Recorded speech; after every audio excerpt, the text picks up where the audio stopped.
قسد فاشلة جدا في قتال داعش. الجيش الحر في دير الزور والرقة والحسكة هو من قتل داعش وهو من هزمها. لا تملك قسد لا سردية لا نضالية ولا قتالية ولا عقيدة تستطيع أن تقاتل إرهابي واحد. إرهابي واحد من داعش مستعد أن يهزم كتيبة كاملة لقسد، ولولا طيران الاف 16 والطيران الأمريكي و70 دولي مع قسد ما كانت لتزرع ولا لتنزع فتيلة. يعني هاي أمور حقيقة. على العكس قسد تنتج دواعش جدد. طبعا تقرير تلفزيون سوريا منسجم تماما مع الكلام اللي قاله حسن الدغيم،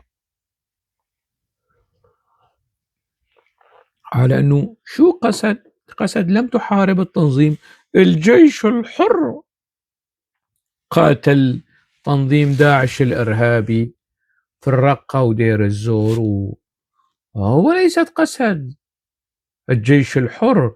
ولولا التحالف الأمريكي ولولا الاف 16 لا يعني لما انتصرت قسد. ومقاتل واحد من تنظيم داعش قادر على إبادة كتيبة أو كتيبتين من قسد. شو قسد؟ طبعا المذيع أو اللي يعني يجري المقابلة ويستمع لهذا الكلام السخيف ساكت، وما بيقول له أنت عم تحكي من تمك ولا عم تحكي من فوق ولا من تحت، عم تحكي من تمك ولا عم تحكي من طيزك، من وين عم تحكي أنت؟ إذا الأمريكيين أشادوا بكفاءة قسد وبقدرات قسد، إذا العالم كله أشاد، الموضوع باقي يعني يقتصر متوقف على شهادتك يا حسن الدغيم. أنت وين كنت؟ أنت وين كنت؟ أنت ما هي السردية الجهادية القتالية لك في مقارعة تنظيم داعش الإرهابي؟ هات سمعنا المعارك اللي أنت اشتركت فيها، أو الفصيل الذي كنت تنتمي إليه وحارب تنظيم داعش الإرهابي في إدلب، ما رح أقول في الدير وفي الرقة وفي مناطق أخرى. ما هي سرديتك؟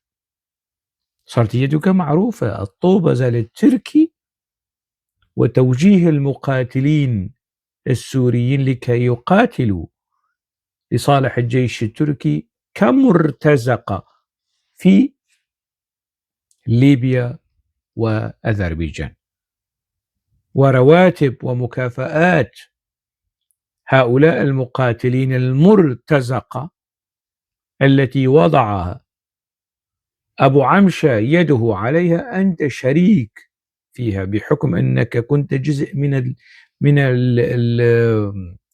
السلطة الإدارية ومسؤول التوجيه المعنوي لسلطة الاحتلال التركي في منطقة عفرين.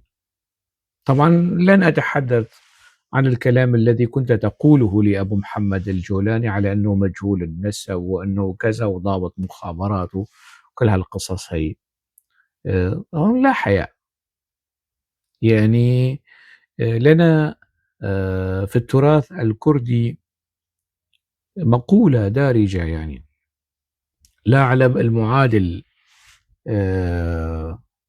لها في التراث الشعبي العربي.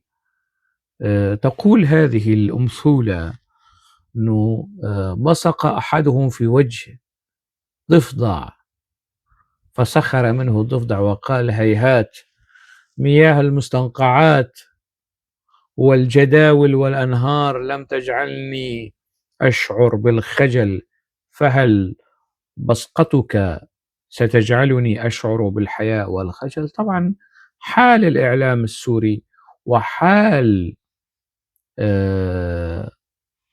حسن الدغيم هو كحال تلك الضفدع الذي يعني التي كلما بصقنا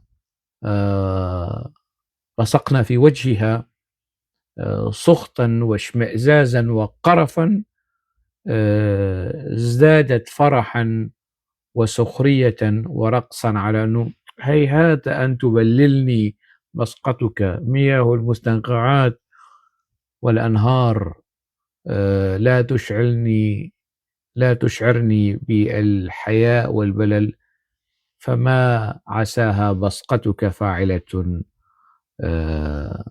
إذن هذا المثل خير ما أختتم به هذا الحوار حول الإعلام السوري، أنه بالفعل إعلام ساقط أخلاقيا ومهنيا، وأقل ما يقال في هذا الإعلام على أنه تعريس يعني و ودعارة إعلامية، طالما خطاب الكراهية هو سيد الموقف، طالما التضليل وفبركة التقارير والمعلومات وضخها للشارع السوري هو سيد الموقف، وهو بوصلة أداء هذا الإعلام، حق عليه القول والوصف الذي قلته في هذا الحديث. دمتم بألف خير.